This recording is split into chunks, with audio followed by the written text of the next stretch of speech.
가슴이 떨려와 자꾸 미안 네 앞에만 서면 난 너만 보면 이게 아닌데 내 맘은 그게 이런 게 아닌데 예쁘게 말하고 싶었지만 내 맘이 들킬까 난 겁이 나서 차라리 들켜서 good morning বন্ধুরা, welcome back to my channel. আমি সঞ্চিতা তোমাদের কাছে নিয়ে চলে এসেছি আমার আরও একটি নতুন ভিডিও। 2024 সাল চোখের পলকে চলে গেল, তাই হ্যাপি নিউ ইয়ার জানিয়ে 2025 সালে প্রথম ভিডিও তোমাদের কাছে আমি প্রেজেন্ট করছি। আশা করছি তোমরা যেখান থেকে আমার ভিডিওটি দেখছো সবাই ভালো আছো, সুস্থ আছো আর অনেক অনেক সাবধানেও আছো। আর আমরাও বেশ ভালো আছি। আর নতুন বছরের শুভকামনা আর ভালোবাসা ও প্রণাম জানিয়ে শুরু করছি আজকের ভিডিওটি। আজ যেহেতু 1 জানুয়ারি, তাই জন্য আজ সঙ্গে সঙ্গে তোমরা দেখতে থাকো শেষ পর্যন্ত যে আজকের দিনটা, আমি বছরের প্রথম দিনটা কিভাবে কাটাচ্ছি তোমাদের সঙ্গে আমি কিন্তু শেয়ার করতে চলে এসেছি। তো দেখছো আমার যেহেতু আজকে কোথাও বিশেষ যাওয়ার নেই, কোথাও পিকনিক করার নেই, আর আগের দিনই আমি সবে ঘুরে এসেছি, তাই জন্য একটু শরীরটাও খারাপ আছে। তাই আমি কি ভেবেছি বলো তো, আজকে বাড়িতেই থাকবো। কিন্তু বাড়িতে থাকা আমার হলো না। কেন হলো না সেটা আমার সঙ্গে তোমরা দেখো লাস্ট পর্যন্ত ভিডিওটা, তাহলেই কিন্তু বুঝতে পারবে। তো এই যে রোজের মতো আমার আজকের দিনটাও কিন্তু শুরু হলো এই সমস্ত পশু পাখিদের নিয়ে। তাই এই যে দেখো আমাকে দেখলেই কিন্তু এরা দৌড়ে চলে আসে খাবার জন্য। আর এদের খাবার দিতে না পারলে নিজের কিন্তু খুবই কষ্ট লাগে, জানো, যে আমার মুখের দিকে তাকিয়ে খাবার চাইলো আর আমি দিতে পারলাম না, আমার কিন্তু খুব কষ্ট লাগে। তাই জন্য আমি রোজ সকালবেলা দৌড়ে আসি এদেরকে খাবার দেওয়ার জন্য। আজকে সকাল থেকেই কিন্তু মনটা খুব খারাপ হয়ে আছে, জানো, কারণ প্রতিবারে আমরা আমাদের বাড়ির সবাই আমরা যাই কাশীপুর উদ্যানবাটিতে ঠাকুরের কল্পতরু উৎসব দেখতে। কিন্তু আজকে একদমই শরীরটা ভালো লাগছে না। আর আগের সপ্তাহে গিয়েছিলাম মায়ের জন্মতিথি উৎসবে, তাতে কিন্তু অনেক লাইন পড়েছিল, তোমাদের তো আমি ভিডিও দেখিয়েছি। এত লাইন পড়েছিল, খুব কষ্ট হয়েছিল গো। বাড়িতে এসে পুরো হাত পা যন্ত্রণা হচ্ছিল, কোমর থেকে যন্ত্রণা হচ্ছিল। আর এইবারে ওই কাশীপুর উদ্যানবাটিতেও কিন্তু প্রচুর ভিড় হয়, জানো, আর বিশাল লাইন পড়ে। এইবারে আমি তো সেই লাইনের ভয়ে আমি ঠাকুরকে বললাম, ঠাকুর তোমাকে আমি অত লাইন ঠেলে যেতে পারবো না, কারণ আমার ভীষণ শরীর খারাপ, ঠাকুর তুমি আমাকে ক্ষমা করো, আমি তোমাকে বাড়িতে বসেই ডাকবো। কিন্তু জানো তো, একটা অদ্ভুত অলৌকিক শক্তি ঠাকুর হয়তো আমার প্রতি প্রতিফলিত করেছে। কারণ আমার এত মন খারাপ করছিল ঠাকুরের জন্য যে ঠাকুর তোমাকে আজকের দিনে আমি দেখতে যাই, প্রতি বছর আজকে আর তোমাকে দেখতে যেতে পারবো না। তা মনে মনে খুব দুঃখ করছিলাম, জানো। সেই সব করতে করতেই আমি ঠাকুরের নাম করছিলাম রান্না করতে করতে। হঠাৎ কি হলো জানো, হঠাৎ আমার মনে হলো যে ঠাকুর যেন আমাকে কৃপা করলেন। ঠাকুর বললেন যে আমাকে এখানে দেখতে আসিসনি তো কি আছে, আমি তো সর্বত্রই আছি। হঠাৎ আমার মনে পড়লো যে অনেক দিন আগে আমাকে একজন বলেছিল যে আমাদের বাড়ি থেকে মিনিট 10 যেতে হয়, জানো, একজনদের বাড়িতে এই কল্পতরু উৎসব হয়। তা আমি ভাবলাম তাহলে ওরা যখন বলেছিল তাহলে একবার তাহলে গিয়েই দেখি না কিরাম কি। আমি কিন্তু কোনোদিনই ওখানে যাইনি, জানো। তা আমি মনে মনে ঠিক তখনও কিন্তু আমি সকালবেলা যখন সমস্ত কাজ করছি তখনও কিন্তু আমি ঠিক করিনি যে যাব, আমার মনেই আসেনি। আমি সকাল থেকে ঠাকুরের নামই করছিলাম। তারপরে হঠাৎ মনে হলো যে কল্পতরু উৎসবের দিন কিন্তু কেউ কাউকে নিমন্ত্রণ না করলেও যায়, কোনো অসুবিধা হয় না ঠাকুরকে দর্শন করতে যাওয়ার জন্য। তা আমার হঠাৎ মনে হলো যে ঠাকুর বোধহয় আমাকে কৃপাই করছেন, একটা নতুন জায়গা। তা আমি রান্না করতে করতে সমস্ত আমার রান্নার জোগাড় হয়ে গেছে, জানো। তা ওর বাবা তখনও বাড়িতে ছিল। আমি টিফিন করছি, করতে করতে হঠাৎ মনে হলো যে ঠাকুরকে কোথায় দেখতে পাবো, কোথায় দেখতে পাবো। তা বাড়িতেও তো ঠাকুরকে ডাকা যায়, সকালবেলা তো ঠাকুরকে ডেকেছি। তারপরে রান্না করতে করতে হঠাৎ মনে হলো না, রান্না করব না, যা করেছি সেইটুকুনি রেখে দিয়ে বাড়ি থেকে চলে যাব বলে এইবারে আমি আর আমার মেয়ে দুজনে মিলে রেডি হয়ে গেলাম। ওর বাবাকে একটুখানি রান্না করে দিলাম, মাছের ঝাল, শাক ভাতে আর ভাত করে দিয়েই আমরা চলে গেলাম ঠাকুরের খোঁজে। তা ঠাকুর যেন আমাকে হাতছানি দিয়ে ডাকছিল যেন। তা যাই হোক, সমস্ত সংসারের কাজকর্ম গুছিয়ে আমি বেরিয়ে পড়লাম কিন্তু ঠাকুরকে দেখবার জন্য। আমার মনের মধ্যে কিন্তু সেই অস্থিরতা যেন শেষ হচ্ছিল না।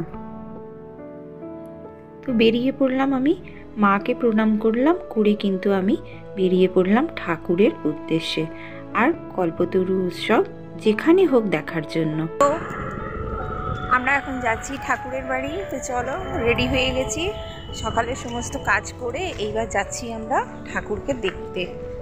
সংসারের সমস্ত কিছু কাজ কমপ্লিট করে এইবারে কিন্তু আমি একটু সময় বার করতে পেরেছি ঠাকুরের জন্য। তো চলো দেখাচ্ছি কোথায়। আমার মেয়েও কিন্তু ঠাকুরকে খুব ভালোবাসে জানো। এবার ঠাকুরের কাছে যাব বলেছি, বলতেই বলছে যে হ্যাঁ যাব। এবারে আমরা গাড়িতে যাব, বেশিক্ষণ সময় লাগবে না, মিনিট 10-এর মতো সময় লাগবে। আর সেই 10 মিনিটের মধ্যে কিন্তু আমরা পৌঁছে যাব। এখান থেকে অটো ধরবো, ধরে যাব।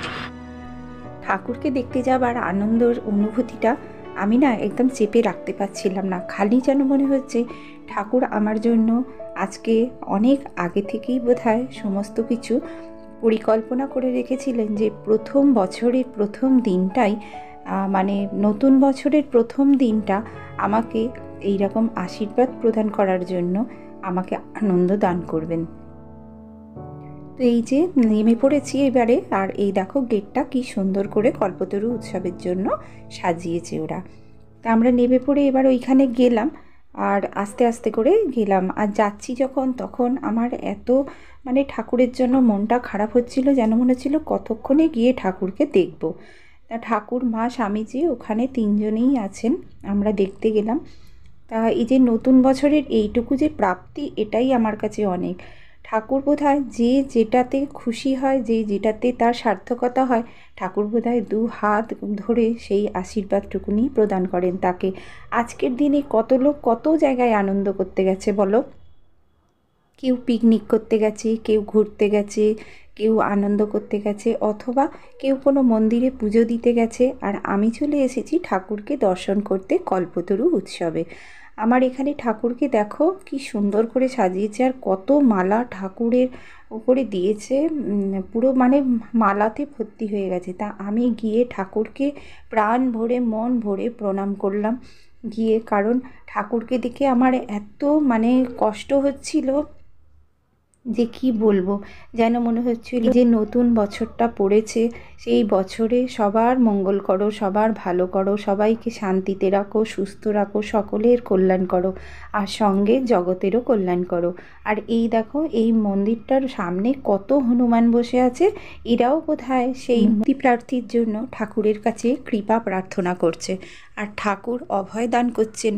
ঠাকুর বলেছিলেন না যে তোমাদের চৈতন্য হোক, সত্যি কথাই কিন্তু সেই চেতনাই যেন আমাদের মধ্যে থাকে। ঠাকুরকে ডাকছি, মাকে ডাকছি, স্বামীজিকেও ডাকছি, সেই চেতনা আর চৈতন্য বোধই যেন আমাদের থাকে, যেন আমরা সমস্ত কামনা বাসনা থেকে নির্লিপ্ত থাকতে পারি আর ভগবানকে ডাকতে পারি। একটু সময় করে যদি ঈশ্বর সাধনা করা যায়, তাহলে কিন্তু আমাদের জীবনটা অনেক বেশি স্বাভাবিক হয়ে যাবে, জানো তো। কারণ দেখো, আমরা এই সংসার বন্ধনে আবদ্ধ হয়ে আছি, আর সংসার থেকে মুক্তি পেতে গেলে অবশ্যই কোনো না কোনো গুরু বা কোনো না কোনো প্রভুর পাদস্পর্শে কিন্তু আমাদের জীবনটা ধন্য হয়। তাই জন্য আমাদের সংসারের মধ্যে থেকে সমস্ত বন্ধন ত্যাগ করে আমাদের কিন্তু ঈশ্বর সাধনা করাটাই হচ্ছে মূল উদ্দেশ্য, কারণ মনুষ্য জীবনের। তা ঠাকুরকে দেখে আমার এত মানে ভালো লাগছিল যে অনেকক্ষণ আমি ঠাকুরের কাছে বসেছিলাম যেন।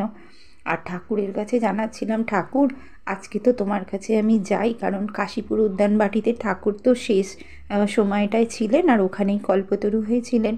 আর আমরা প্রতি বছরেই ওখানে যাই। মনটা তো খুব খারাপ করছিল। আর ঠাকুর যে আমার জন্য এত বড় একটা প্রাপ্তি রেখে দেবেন আমি কিন্তু ভাবতে পারিনি, জানো তো। আর ঠাকুরকে দেখে আমার খুব কষ্ট হচ্ছিল, এত মন খারাপ লাগছিল। যাই হোক, এইবারে ঠাকুরকে দেখলাম, অনেকক্ষণ বসলাম। এই দেখো ঠাকুরের এখানে কিন্তু প্রসাদও খাওয়ানো হচ্ছে। তাই এবারে আমরা ওখানে চলে গেলাম। গিয়ে দেখো না কি ভিড় হয়েছে। আসলে জায়গাটা খুব ছোট, আমরা তো ঠিক জানি না। তা আমাদের একজন চেনা জানা ওখানে দেখলাম, দেখতে বলল যে ঠিক আছে আপনারা এখানে বসে যান। দেখো না সবাই যে যার সিট ধরে দাঁড়িয়ে আছে, মানে উঠলেই বসবে, এতটাই মানে এখানে ভিড়।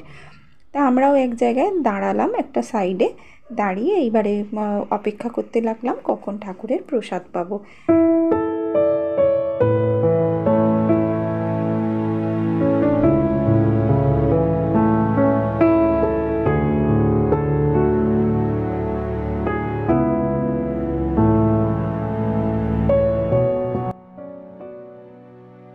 প্রসাদ তো পেলাম। যাই হোক, প্রসাদ পেয়ে প্রসাদ আমরা খেলাম। খেয়ে দিয়ে আমরা এবার কিন্তু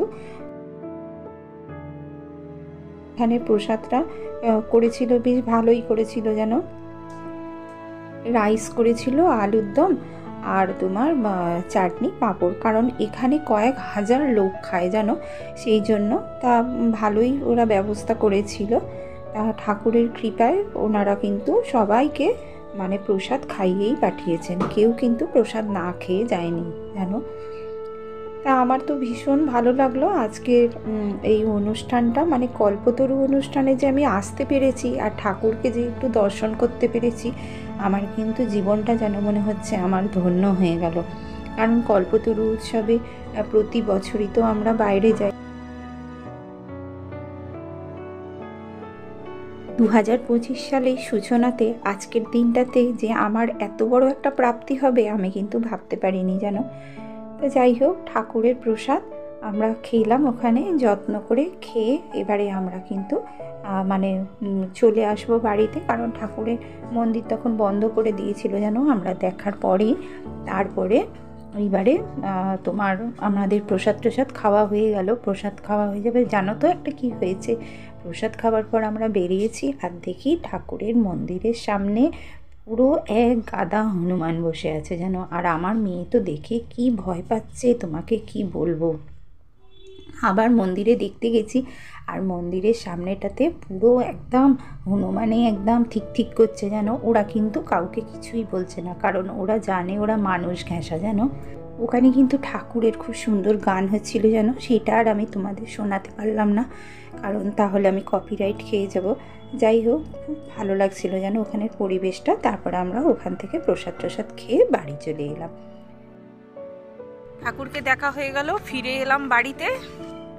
এই দেখো এবার যাচ্ছি মন্দিরে যাব। বাবা কি রোদ রে, এবার মন্দিরে ঘুরে আসি। চলো, বেরিয়েছি যখন একটু মন্দির থেকে ঘুরে আসি। আর সকালবেলা তো মন্দিরে এসেছিলাম, একবার ঘুরে গেছি, আর একবার যাই দুপুরবেলা মন্দিরে দুপুরবেলা মাকে ভালো লাগে। চলো দেখাই। তো ভিডিওটা দেখতে দেখতে এতক্ষণ তোমরা যারা আমার সঙ্গে আছো তাদের অসংখ্য ধন্যবাদ ভিডিওটা দেখার জন্য। আর আজকের ভিডিওটা যদি তোমাদের ভালো লেগে থাকে তাহলে অবশ্যই একটা লাইক, কমেন্ট ও সাবস্ক্রাইব করে দিয়ে যেও নতুন বন্ধুরা। আর যে সমস্ত বন্ধুরা আমার এখনও সাবস্ক্রাইব করোনি তারা কিন্তু ইচ্ছা করলে সাবস্ক্রাইব করে আমার পরিবারে থাকতে পারো। তোমাদের অসংখ্য ভালোবাসা, অসংখ্য অভিনন্দন নতুন বছরের। আর তোমরা সবাই ভালো থেকো, সুস্থ থেকো, সাবধানে থেকো। আর নিয়ে আসছি আরও একটা নতুন ভিডিও। ততক্ষণ তোমরা সবাই এনজয় করো নতুন বছরে। Happy new year, tata.